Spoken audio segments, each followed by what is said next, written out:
नमस्कार. सर्व शेतकरी बंधूंचे जमीन वाचवा कार्यक्रमात स्वागत आहे. आपल्या गावात जी पण जमीन आहे त्या सर्व जमिनीमध्ये जर आपण एकाच प्रकारचे बीज, खते, एकाच ठिकाणचे पाणी दिले आणि एकसारखी मेहनत केल्यानंतर सुद्धा एकसारखे पीक येईल का? नाही. का? कारण प्रत्येक ठिकाणची जमीन वेगळी आहे. म्हणजेच सर्व गोष्टी जसे बीज, खते, पाणी आणि मेहनत एकसारख्या असून सुद्धा जर जमीन वेगळी असेल तर पीक वेगळे येते. या ठिकाणी एक गोष्ट तर पक्की आहे की पीक येण्यामागे जमिनीचे योगदान सगळ्यात जास्त महत्त्वपूर्ण आहे. जमीन हलकी तर पीक हलकं, जमीन चांगली तर पीक चांगलं. जर जमिनीला आपण ताकदवार बनवली तर चांगलं पीक घेण्यापासून आपल्याला कोणी थांबवू शकतं का? नाही. मग जर जमिनीला ताकदवार बनवायचं असेल तर तिला समजून घेणं गरजेचं आहे. जमिनीला बारकाईनं समजून घेण्यासाठी आमच्या तज्ज्ञांनी तिचं 3 भागात विभाजन केलं आहे. पहिला भाग भौतिक गुण. जमीन दिसायला कशी आहे? लाल आहे, काळी आहे की सफेद आहे? जमिनीची पाणी धरून ठेवण्याची तसंच सोडण्याची क्षमता किती आहे? हे जमिनीचे भौतिक गुण आहेत. यांना आपण बदलू शकतो का? नाही. पण याच भौतिक गुणांच्या आधारे आपण कोणतं पीक लावायचं ते ठरवतो. आता दुसरा भाग रासायनिक गुण. भौतिक गुणांच्या आधारे आपण ठरवलं की आपल्याला गहू लावायचे आहेत. आता समजा गव्हाच्या पिकाला 50 किलो नायट्रोजनची गरज आहे आणि जमिनीत 25 किलो नायट्रोजन उपलब्ध आहे. तर शेतकरी काय करेल? 25 किलो नायट्रोजन विकत आणून जमिनीत टाकेल. याचा अर्थ असा की ही जी काही तत्व आहेत जसं nitrogen, potassium, phosphorus, copper, zinc, boron, calcium इत्यादी, ही सर्व तत्व जमिनीच्या रासायनिक भागामध्ये येतात.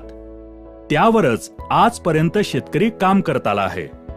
या तत्वांवर काम करण्यासाठी शेतकऱ्याकडे 2 मार्ग आहेत.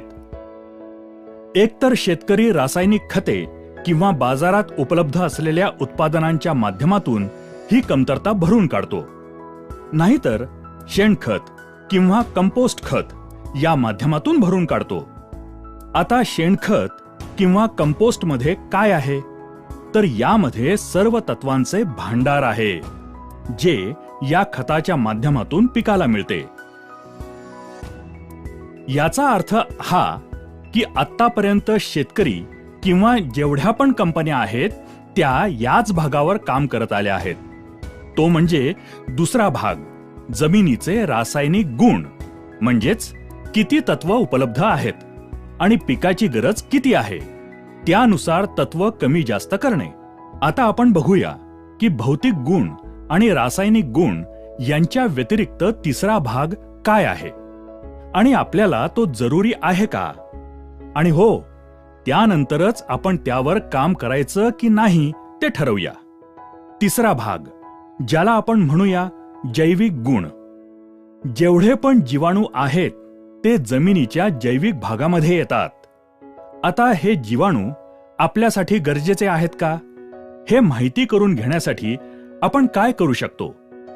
आपण आपल्याच शेतातील माती घेऊ आणि तिचे 2 भाग करून लोहाराच्या भट्टीमध्ये त्यातील एक भाग 160 डिग्री सेल्सिअस ते 500 डिग्री सेल्सिअस तापमानात गरम करू आणि ती थंड झाल्यानंतर दोन्ही भागात बीज जर टाकले तर गरम केलेल्या भागात ते बीज कधीच नाही उगवणार. असं का? कारण 160 डिग्री सेंटीग्रेड पेक्षा जास्त तापमानात जे पण जीवाणू होते ते सर्व संपून गेले, म्हणून ते नाही उगवले. म्हणजेच बीज उगवण्याची प्रक्रिया ही जीवाणूंच्याच माध्यमातून होत होती. हे एक काम झालं. आता दुसरं काम बघा. आपण शेतकरी जेव्हा जमिनीत खत टाकतो त्यावेळी असं करतो का की पिकाच्या आजूबाजूची माती कोरून त्याच्या मुळ्या बघून खत टाकतो? नाही. आपण काय करतो? कसं पण खत फेकून येतो. आता खत तर मुळांच्या जवळ नाही पडत, ते कुठेही पडलेलं असतं. तरी पण जर 2 दिवसानंतर आपण पाहिलं तर पिकामध्ये बदल झालेला दिसून येतो. याचा अर्थ ते टाकलेलं खत पिकाला लागू पडलं, म्हणजेच खत आणि पीक यामध्ये काहीतरी हालचाल झालीये. मग काय झालं? खत चालून पिकाकडे गेलं की मुळ्या बाहेर येऊन खत खाऊन परत आत गेल्या? नाही, असं काही नाही झालं. या कामामध्ये सर्वात महत्वाचं काम जीवाणूंचं असतं. मला सांगा, जे खत आपण टाकतो ते खत पीक एकाच वेळेला घेतात का? नाही. मग जे खत आपण टाकतो ते स्वतःला जमिनीत साठवून ठेवू शकतं का? नाही. तर जीवाणू काय करतात? शेतकरी जी खतं टाकतो त्यांना साठवून ठेवून पिकांना जशी गरज लागेल त्यानुसार ती खतं पिकात पोहोचवण्याचं काम करतात. हे महत्वाचं काम पण जीवाणूंच्याच माध्यमातून होतं. आता तिसरं काम. बरीच अशी तत्व आहेत जी पिकं असतात त्या स्वरूपात कधीच घेत नाहीत. तुमच्या भाषेत सांगायचं तर समजा गहू घेतले. गहू आपल्या खाण्यासाठी असतात. जर मी तुम्हाला 1 प्लेटभर गहू खायला दिले तर तुम्ही खाणार का? नाही. तर काय करणार? त्याचं पीठ कराल, त्याची चपाती बनवाल आणि मग खाल. याचा अर्थ असा की ज्या स्वरूपात आहे त्यातून दुसऱ्या स्वरूपात बदललं तरच खाऊ शकणार. त्याचप्रमाणे फॉस्फरस, सिलिकॉन यासारखी जी तत्व आहेत ती आहे त्या स्वरूपात पिकं कधीच घेत नाहीत. त्यांना दुसऱ्या स्वरूपात बदलण्याची गरज असते. त्यांना घुलनशील बनवावं लागतं. हे काम जीवाणूंच्याच माध्यमातून होतं. जर आपण फॉस्फरस जमिनीत टाकला आणि त्या ठिकाणी जीवाणूच नसतील तर तो फॉस्फरस जमिनीत तसाच पडून राहील. तो पिकासाठी वापरलाच जाणार नाही. आणि तुम्ही विचार कराल, मी तर पिकात टाकलंय तरी पण फॉस्फरसची कमतरता का आली? मग तुम्ही काय करणार? परत फॉस्फरस आणून टाकणार आणि असं केल्यानं आपला खर्च वाढतो. याचा अर्थ हा की ही सर्व तत्व उपलब्ध स्वरूपात पिकांमध्ये पोहोचवण्याचं महत्त्वपूर्ण काम जीवाणूंच्याच माध्यमातून होतं. आता कार्बन आणि नायट्रोजनच्या संबंधाबाबत तुम्हाला कल्पना आहे का? तर बघा, पिकाला सगळ्यात जास्त प्रमाणात जे तत्व लागतं ते नायट्रोजन. पण जमिनीत जितक्या जास्त प्रमाणात कार्बनची आवश्यकता असेल तितके नायट्रोजन पिकांना चांगल्या प्रकारे उपलब्ध होते. अर्थातच जमिनीतील कार्बनचे प्रमाण कमीत कमी 1% ते 1.5% असणे आवश्यक आहे. तसेच पिके आणि माती परीक्षणानुसारही त्याची मात्रा ठरवता येते. आता शेतकरी काय करतो? नायट्रोजन टाकून सुद्धा नायट्रोजनची कमतरता दिसून आल्यानंतर पुन्हा नायट्रोजन आणून शेतात टाकतो. खरं तर शेतात कार्बनच्या कमतरतेमुळे पिकात नायट्रोजनची कमतरता आली आहे. आता जमिनीत जर कुठलेही तत्व जसे nitrogen, phosphorus, potash, copper, zinc, sulphur या व्यतिरिक्त कुठलेही तत्व कमी असेल तर आपण बाजारातून विकत आणून टाकू शकतो. पण कार्बनची कमतरता असेल तर तो बाजारात विकत मिळतो का? नाही. कार्बन जमिनीत उपलब्ध करण्याचा एकच मार्ग आहे, शेणखत किंवा कंपोस्ट खत. आता हे शेणखत किंवा कंपोस्ट खत काय आहे? हे मोठ्या पातळीवरचं तत्वांचं विघटन आहे. शेणावर प्रक्रिया होऊन ते खतामध्ये परावर्तित होतं आणि जो काही शेतातील काडी कचरा, पालापाचोळा हा मोठ्या पातळीवर कुजल्यानंतर कंपोस्ट तयार होतं. जेव्हा शेतकरी हे सर्व शेतात टाकतो तेव्हा जीवाणू त्यावर प्रक्रिया करून या खताचं सूक्ष्म पातळीवर विघटन करून त्याच्या आतमध्ये जी तत्व असतात ती काढून पिकांपर्यंत पोचवल्यानंतर जो भाग उरतो तो कार्बन असतो. याचा अर्थ हा की जमिनीमध्ये कार्बन उपलब्ध करण्याचे सर्वात महत्वाचे काम पण जीवाणूंच्याच माध्यमातून होते. आता पिकांच्या वाढीसाठी हार्मोन्सची आवश्यकता असते. रोपांना फुलांवर येण्यासाठी आणि फुलाला फळामध्ये बदलण्यासाठी सुद्धा हार्मोन्सची आवश्यकता असते. हे हार्मोन्स तयार करण्याचे काम सुद्धा जीवाणूच करतात. आता रोपाला वेगवेगळ्या आजारांपासून, कीटकांपासून बचाव करण्यासाठी स्वतःमध्ये औषध तयार करायची असतात. बघा, कधी कधी आपल्या शरीरावर काही कापलं तर बिना औषधानं ते बरं होतं. कधी कधी एखाद्या तंदुरुस्त माणसाला जर ताप आला तर बिना औषधानं तो बरा होतो. कारण आपलं शरीर आतल्या आतमध्ये औषधे त्यासाठी बनवत असतं. त्याचप्रमाणे पिकामध्ये ही जी काही ताकद आहे ती जीवाणूंच्या माध्यमातून तयार होते. आता पहिल्यापासून बघितलं तर बी उगवण्याचं काम, आपण जी खते टाकतो ती स्वतःकडे साठवून पिकांपर्यंत पोहोचवण्याचं काम, तसंच तत्वांना दुसऱ्या स्वरूपात बदलून पिकांपर्यंत पोहोचवण्याचं काम, तसंच कार्बन जमिनीत उपलब्ध करण्याचं काम, जोडीने हार्मोन्स बनवण्याचे काम आणि औषधे तयार करण्याचे काम, ही सर्व महत्त्वपूर्ण कामे याच जीवाणूंच्याच माध्यमातून, याच जमिनीच्या जैविक गुणांच्या माध्यमातून होतात. तर आता मला सांगा, आजपर्यंत शेतकऱ्यानं या जैविक भागावर किती काम केलंय? मी शेतकऱ्याला एक प्रश्न विचारतो की शेतीचा मजूर कोण आहे? तर शेतकरी म्हणतो, मीच शेतीचा मजूर आहे. मीच दिवस रात्र शेतामध्ये राबत असतो. जर शेतकरी मजूर आहे तर मी शेतकऱ्याला हातात एक बी देतो. शेतकरी स्वतः त्याला अंकुरित करू शकतो का? नाही. शेतकऱ्याच्या खिशात 100 गोणी खत आणून शेतात टाकण्याची क्षमता असेल, पण तो एकतरी खताचा दाणा उचलून पिकामध्ये घुसवू शकतो का? नाही. तर मग शेतकरी शेतीचा मजूर आहे का? नाही. शेतकरी फक्त सप्लायर आहे. शेतीची जी पण गरज आहे, शेतकरी फक्त ते सप्लाय करायचं काम करतो. खरा मजूर तर जीवाणू आहे, जो शेतात जमिनीमध्ये काम करून शेतकऱ्याला पीक आणि उत्पादन देतो.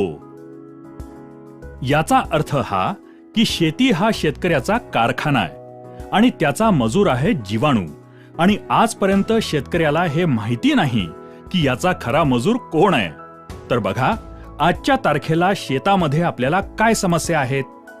जे बी आपण लावतो ते नीट उगवत नाही. जी रोपं उगवतात त्यांचं पोषण चांगल्या प्रकारे होत नाही. रोपांना फुलं चांगल्या प्रकारे येत नाहीत. जी फुलं येतात ती चांगल्या प्रकारे फळात परावर्तित होत नाहीत. शेतीत रोगराई वाढलीये.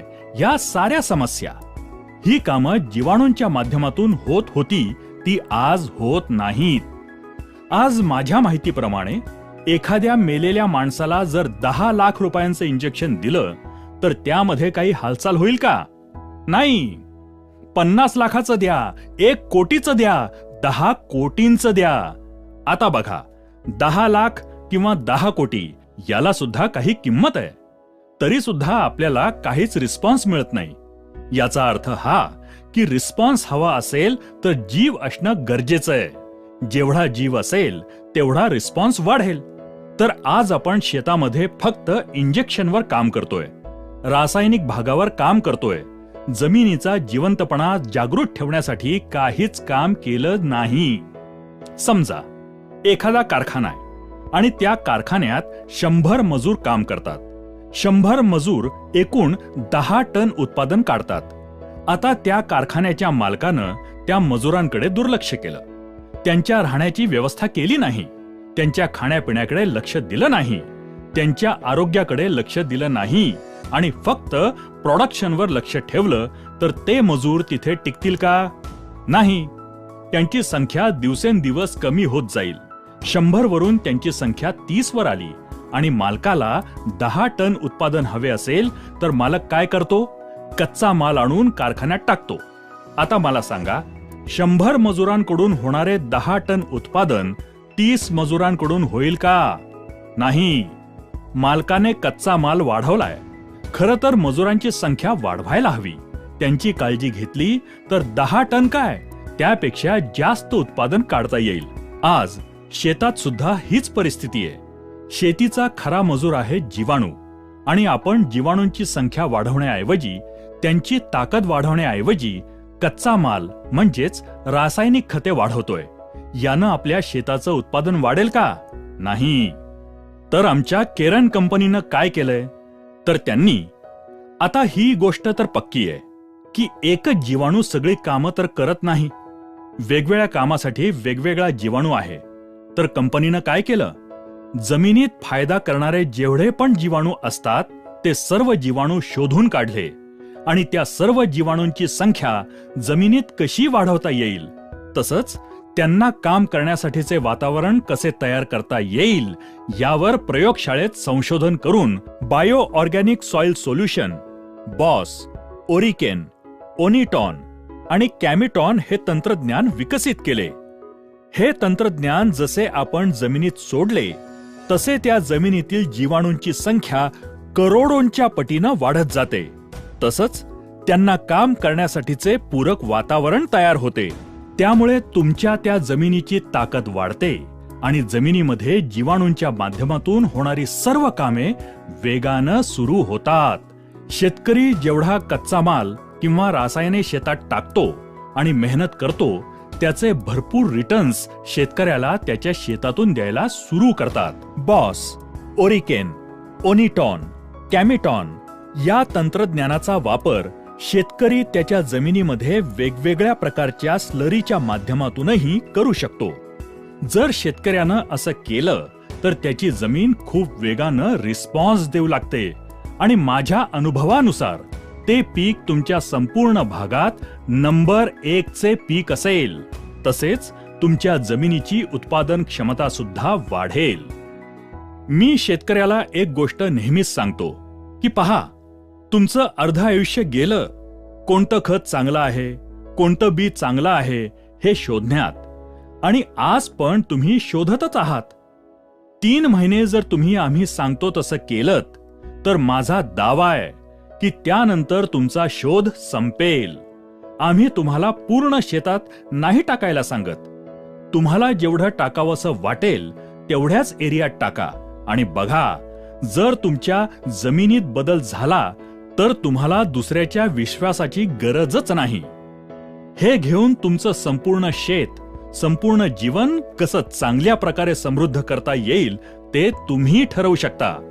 कारण जगात काय होतंय यापेक्षा आपल्या शेतात काय होतंय ते जास्त महत्वाचं आणि गरजेचं आहे. आमचे जे कोणी सहकारी तुमच्याकडे येतात त्यांच्याकडून पिकानुसार त्यामध्ये आमची ही केरन टेक्नॉलॉजी कोणत्या प्रकारे वापरायची आहे याची पूर्ण माहिती तुम्ही घेऊ शकता. आमच्या या कार्यक्रमाला आपण लक्षपूर्वक उपस्थित राहिल्याबद्दल, आपला मूल्यवान वेळ दिल्याबद्दल सर्व शेतकरी बंधूंना केरनकडून खूप खूप धन्यवाद.